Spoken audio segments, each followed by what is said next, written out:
ये है भारत के सबसे ईमानदार एमएलए आलम बदी साहब जो बात खड़े होकर कह देंगे वो मान ली जाएगी।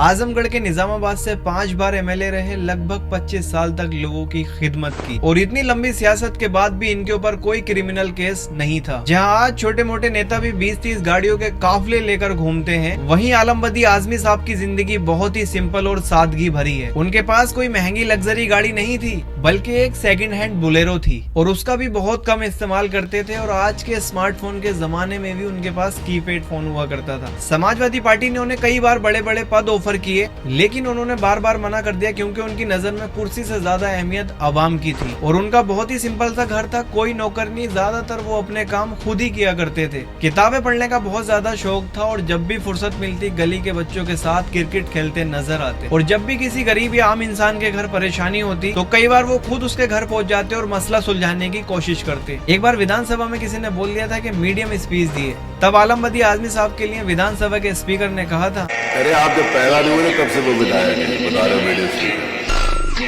और अगर उनकी विधानसभा में कोई भी काम होता तो वो अपनी मौजूदगी में उसको कराते थे, क्योंकि वो ना तो करप्शन करते थे और ना ही करने देते थे। और जब उनसे पूछा गया कि आप इतने बड़े नेता होते हुए इतनी सिंपल जिंदगी क्यों जीते हो, तो आलम बदी साहब ने एक बात कही जो हर सियासतदान को सुनना चाहिए। हम विधायक हैं तो हम विधायक अपने खेत के जनता के लिए हैं, अपने अपने परिवार के लिए नहीं। जनता देखे न देखो, ऊपर वाला तो देख रहा है। इसी एक जुमले में उनकी सारी जिंदगी सिमट जाती है। लेकिन आज आलम बदी आजमी साहब हमारे बीच नहीं रहे, लेकिन उनकी ईमानदारी, सादगी और अवाम की गई खिदमत हमेशा याद रखी जाएगी। लेकिन अब सवाल यह है कि क्या निजामाबाद को आलम बदी आजमी साहब जैसा नेता मिलेगा?